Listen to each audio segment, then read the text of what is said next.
नमस्कार प्यारे विद्यार्थियों। आज हम बात करेंगे कक्षा 4 और 5 के हिंदी की कार्यपुस्तिका के आकलन 1 व 2 का हल देखेंगे। सबसे पहले बात करते हैं आकलन 1 की।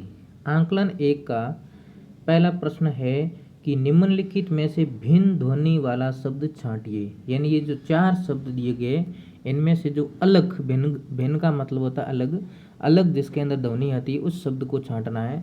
जैसे अगर, डगर, मगर, इन तीनों में समान ध्वनि आ रही है लेकिन किनारा में अलग ध्वनि आ रही है, इसलिए ये सही होगा।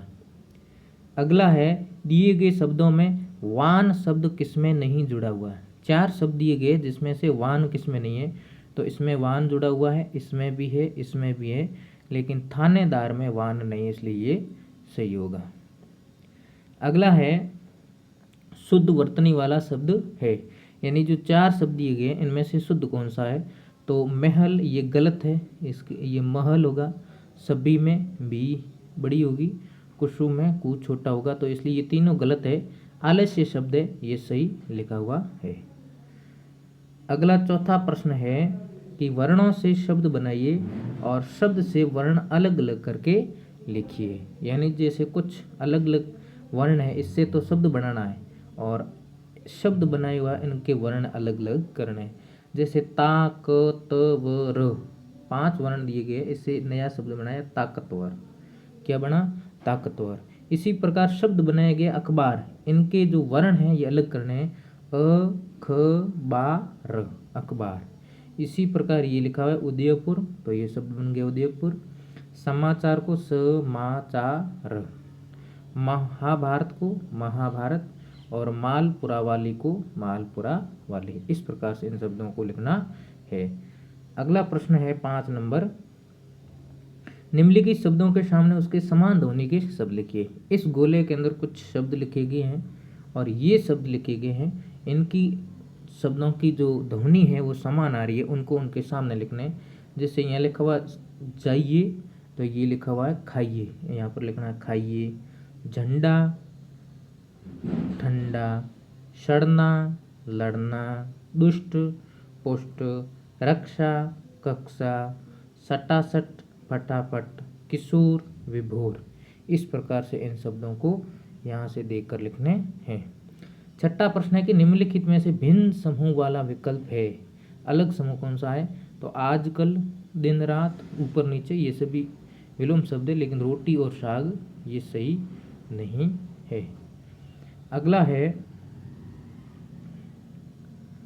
दिए गए शब्दों में दार शब्द जोड़कर नए शब्द बनाइए। यानी इसमें प्रत्यय जोड़ना है दार। जैसे हवादार बन गया हवादार। उसी प्रकार जाली में दार जोड़ना है जालीदार।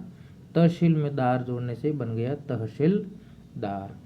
चौथा है कि वर्णों को जोड़कर नए शब्द बनाइए। यानी ये जो वर्ण दिए गए हैं इन वर्णों को जोड़कर नए शब्द बनाने हैं। जैसे म और ना, इसको जोड़ने से बना मना और नाम। रजनी, रजनी, नीरज। लाज, लाज, जला। इस प्रकार से आकलन नंबर 1 पूर्ण हुआ। अब देखेंगे आकलन नंबर 2। आकलन नंबर 2 में पहला प्रश्न है कि बकरी का पुल्लिंग क्या होगा, तो बकरी का पुल्लिंग क्या होगा, बकरा। शेरनी कौन से लिंग का उदाहरण है, तो शेरनी में कौन सा लिंग है, स्त्रीलिंग है। कौन सा, स्त्रीलिंग। तीसरा प्रश्न है पंडित जी पूजा कर रहे रेखा के शब्द का लिंग कौन सा है, तो पंडित, पंडित शब्द पुल्लिंग है। कौन सा है, पुल्लिंग। चौथा प्रश्न है निम्नलिखित में सही समूह छांटिए, तो ये पिता, माता और पुत्री, ये इसके अंदर समूह है, ये सही है। अगला प्रश्न है दिए गए शब्दों के लिंग बदलकर लिखिए, तो इनका लिंग बदलकर लिखना है। गाय का बैल लिखना है, नागिन का नाग, मोर का मोरनी और मुर्गा का मुर्गी। इस प्रकार से आपको लिखना है। छठा प्रश्न है कि दिए गए शब्दों में से पक्षियों के नाम छांटकर लिखिए। ये कुछ शब्द दिए गए, इनमें से जो पक्षी है उनको अलग लिखना है। चिड़िया, बाज, तोता, कोयल, कबूतर, चील, मोर, कौवा, ये इस जो समूह है इनमें से पक्षी है। सातवां प्रश्न है कि दिए गए अंकों को शब्दों में लिखिए, तो 15, 9, 18, 35, 21, 11। इस प्रकार से इन शब्दों को लिख सकते हैं। अगला प्रश्न 8वां प्रश्न है कि नीचे दिए गए चित्रों को उनके कार्यों से मिलाइए। काम है उनसे मिलाना, जैसे रोटी का चित्र है तो ये खाने के काम आती है, हल का चित्र है ये खेती के काम आता है, ये कपड़े हैं तो ये पहनने के काम आते हैं, ये गाड़ी यात्रा के काम आती है बस। उसके बाद में गाय हमें दूध देती है। अगला 9 नंबर है कि इस चित्र पर 4 वाक्य लिखिए। ये एक गाड़ी खड़ी है, रोड पर जा रही है लेकिन अब खड़ी है, और कुछ बच्चे हैं ये रोड पार कर रहे हैं। तो ये जेब्रा क्रॉसिंग का चित्र है, इसमें गाड़ियाँ रुकी हुई है, आने जाने वाले जेब्रा क्रॉसिंग से सड़क पार कर रहे हैं और बालक धीरे धीरे सड़क पार कर रहे हैं। इस प्रकार से वाक्य लिख सकते हैं।